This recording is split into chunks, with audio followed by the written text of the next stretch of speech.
Ndochibvondora, Ndochibvondora chete. Tichkat MTV inokupa nyaya dzakasiyana-siyana dzinoitika mumatunhu atigere neakatikomberedza, dzinotyisa, dzinofundutsa, dzinokatyamadza pamwe chete nedzinosetsa. Kuti musarasikirwe nenyaya idzi, munoenda paYouTube channel yedu Tichkat MTV, mondo subscribe ipapo, musakanganwe kulaika pamwe chete nekushare, musazokoshiwe kupfanya kabhatani ako ndokabheroka kuitira patinokanda chinopisa munoyeuchidzwa. Tichkat MTV tinodzifambira. Ndochibvondora, Ndochibvondora chete.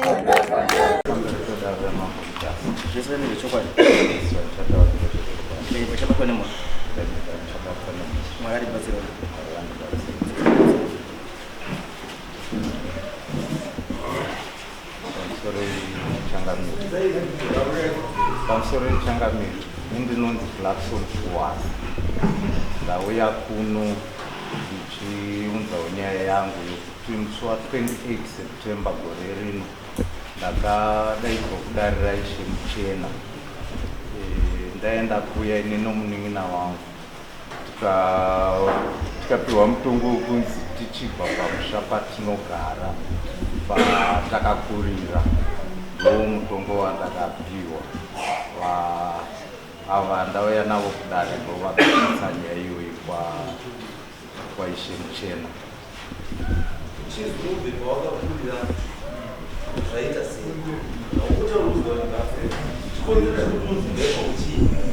Zvakanziwo uri musukuru mumusha muno musaka chipi musukuru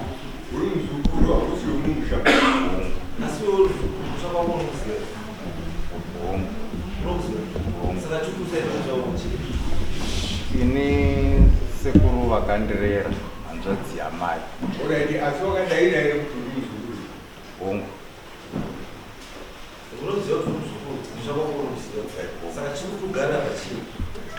inhau yokuti sekuru vakandirera ndo vakatsvaga kupera kwa1978 ndati chiri kuti uramba wakagara apa kumusha kwako unoziva kusaiti kumusha kwako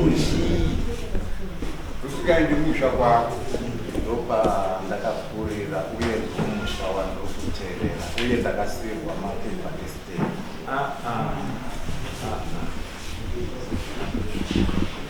kuteerera musha hazvirevo kuti ndewako, unokwanisa kuteerera musha on behalf of iwe unotora nemashoko ako iwe ndokutaura kuti handiti handi pangu baba kwangu ndinapa ndepasekuru. Ko sekuru haana here wedzidza rake? Wanawo.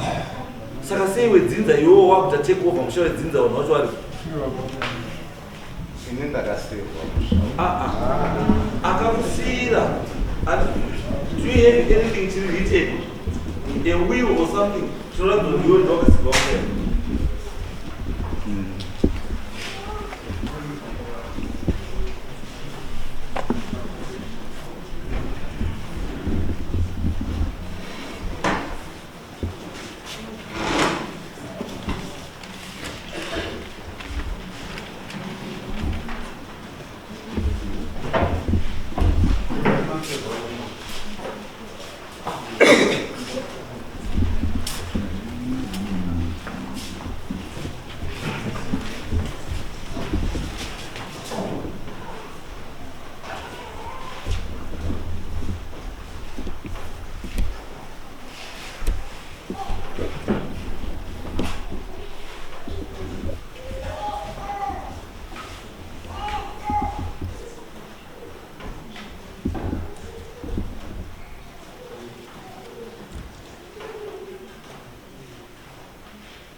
Hauna chilo baba.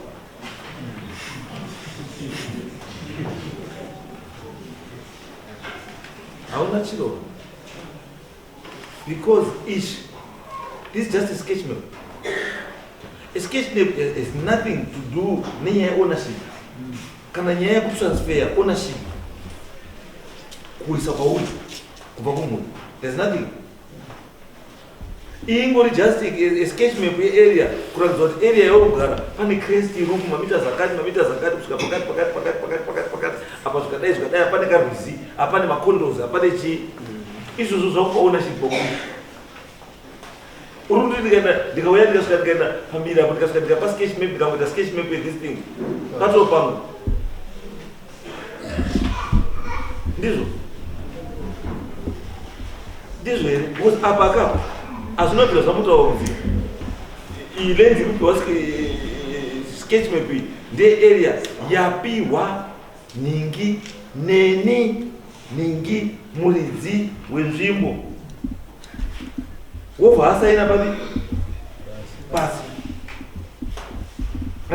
hapana.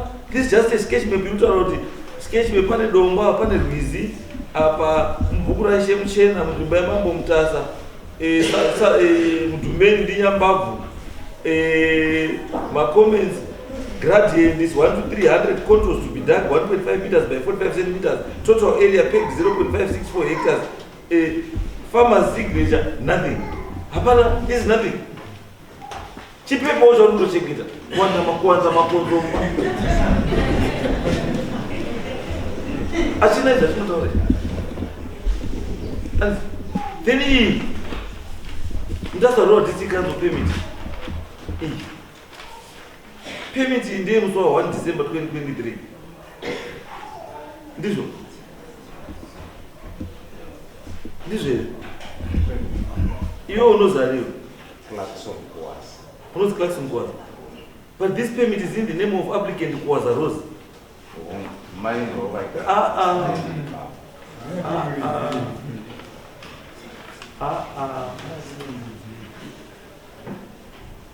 Permit iyi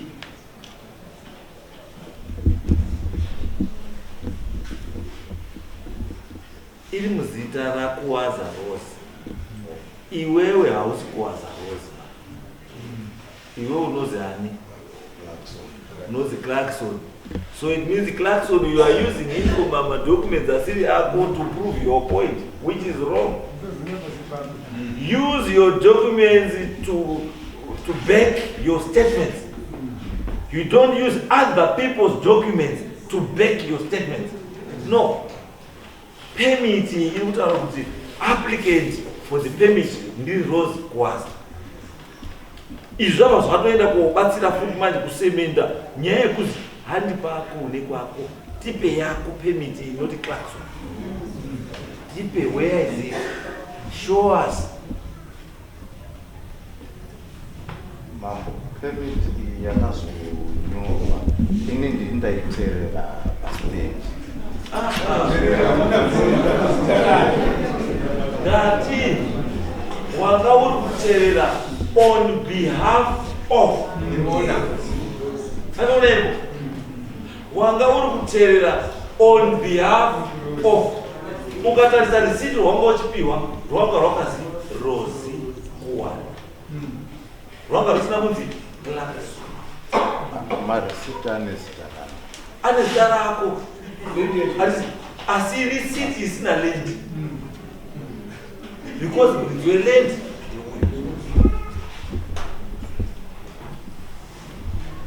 ukaenda kwaDC ukatondobhatira mutero hawangorambi mari, they want money, they have the money.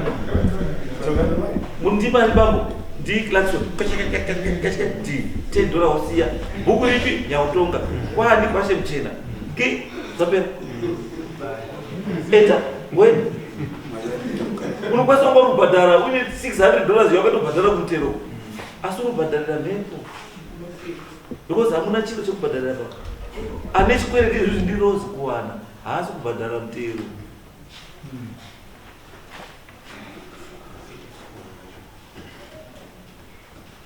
Muri kubhadhara mutero bambo asi nzika nyika yazvamuna. Pamakatanga utsotsi hwenyu pekonyoresa zita renyu parisiti asi permit iri kuti Rose, ndo pakatangira ukirigidi hwenyu baba. Dai mamwe munhu ataura chokwadi mudai makanyoresa Rose kuwana parisiti because ndiyo stand yamurubhadharira development rate. Saka iyi yaClarkson yamurubhadharira ndeipi? Mai wakashaya. Ende kuti ndione futi andisi urikuona paruwa nyaya yako complicated. Mai akashaya ndiyo hanzvadzi yasekuru. Ndizvo hanzvadzi yasekuru handizvo. Ko sei makazonyoresa iwewe utaura kuti ndopa wakakurira handizvo. Wakapiwa iwe ndisekuru ndizvo wataura. Wakapiwa iwe ndisekuru ndopa wakakurira handizvo. Saka yakazochinja ownership kubva muzita rasekuru kuenda ramai vako sei risingaendi muzita rako. Zvakaitika ndezvokuti amai ndovaigara vari. Saka pane zvizhinji zvinenge zvichiitika kumusha iyo waini. Iwe kana uine imba irikutaundi Roger pari kunobhadhara mvura rinobhadhara nezita rayo here kana rinobhadhara nezita remuzvema? Kana Roger rinobhadhara magetsi nemvura rinobhadhara nezita raro here kana kuti muzita wemuzvema?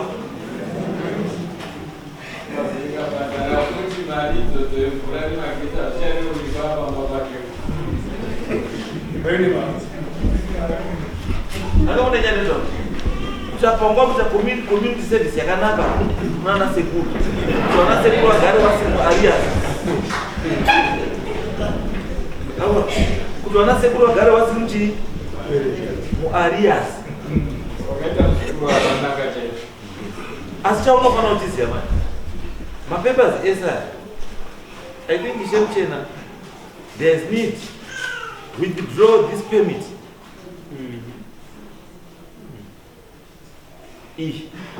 Withdraw this permit kusvikira nyaya ownership yaita sei yapera, because chakushandiswa as evidence yekuti ndine mudzi dzepamba, which is wrong. Afanana nemunhu atora matitle deeds epa next door kokwereta mari kubengi, kushandisa matitle deeds asiri avo kokwereta mari kubengi. Yes.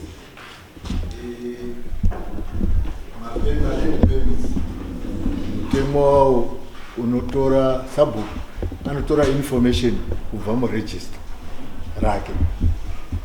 Saka register rasabhuku rakatora information kubva rakatora information yaRose kuwaza mai wake. Permit zvese zviri genuine, but iye mutemo tinofanira kuti masabhuku anofanira kuzosainisa kana tasaina ndo anofanira kuzosainisa marecipients avo kana kuti mavillagers. Saka ava akaita zvekugeti crusher kutonotora through lodger kugara, because death certificate inofanira kunge ine mhuri yacho vana vava vakazvarwa vari 4 vakachengetwa mumba, asi ivo ndo vakatonosarenda kuna sekuru musha wacho. Patori nehwani musikana hwani ndiye akatowakira mai musha iwowo. Saka enda kangoti chamunotoita ndechekuti endai munoita official surrender muchitendawo kuti makachengetwa mese muri 4, because vana baba vakasiyana. Moenda munokumbira kunana sekuru taakuenda kwedu. Tikapedzerana zvakanaka wakatobva padare wakaenda. To my surprise ndakazonzwa kuti iye akasvika kumba, ndofunga ndo musi wakabva atora chipemiti chikubva kune lodge. Ava kuda kuti vachigarisana, ndakatovati munotoenda motonoombera muri vazukuru, muri should appreciate zvamakaitirwa nawabereki. What was the applicant's spouse? What is spouse here, my uncle? No. Saka, then why did you write your name because the applicant's spouse? What Clarkson was national registration number, so she shall be permitted to use this permit to occupy the land after the date of the applicant without the need to process the session unless a court order directs otherwise. Are you the spouse here, Rose Kwaza? No, I Then why did you sign? I did not personally fill in that form. Who did that? The guys who Mutasa wrote this. Because muswaipiwa ma-forms aya ndaive ndisipo. Izwa shamani. Maakutoti ndifukujire kwakawanda.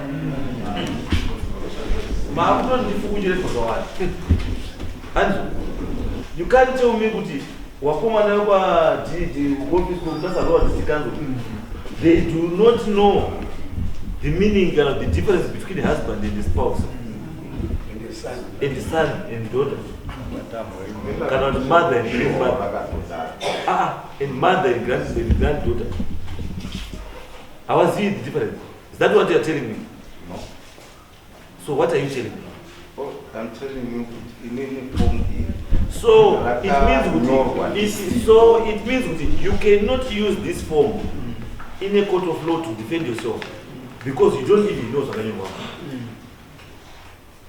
How so originated this thing?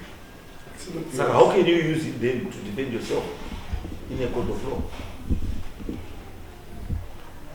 Because already it's told that the formula reads because how is the spouse?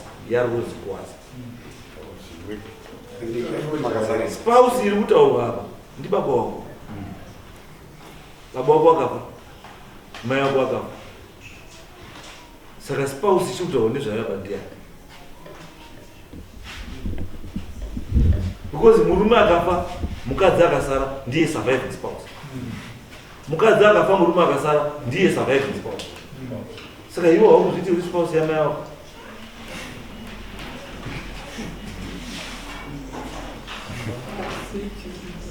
ndizvo here taiva isusu hatitomotoka zvisina zvamusina kuenda zvibabambo ndimi mawaine madhokumenzi echibambo ndiwo tiri kumubvunza zvamakanyora hatina kutumbo zvamauya nazvo ndizvotiundomudzosera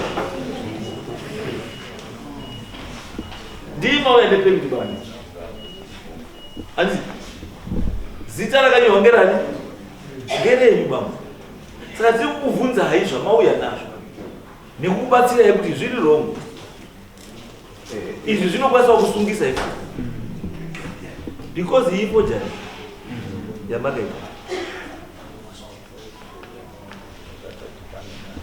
whether muripo you can't tell me kuti marimbiri doesn't know kuti applicant zvinorevei ndozvokumutaura samungure namarimbiri they don't know kuti applicant zvinorevei izvo pakakunetsa ubva wadii izvo zvakazvakunetsa manje waifanira kunge wasina uchibudisa mumba because wangauzoti chinhu chine zvinetswa sei wazochibudisa because wangarufunga kuti isu tinoerenga kunze kwebhuku tinoerenga mukati bambo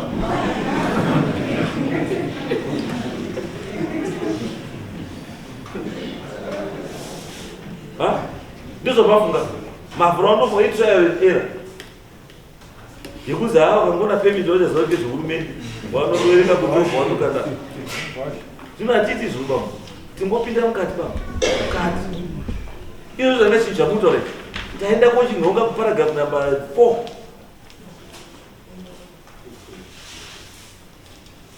because tingochiziva bambo chivei handizvo imimi chamaofanira kuita bambo munofanira kuenda kunana sekuru mugara pasi nehama waridzi wechii wedzinza waridzi wemusha then mokumbira kuti vana sekuru vana mbuya vana mainini vanani kwangu kwaita kure plus handina kukujaira ndandajaira hangu kuno chindionaiwo semwana wenyu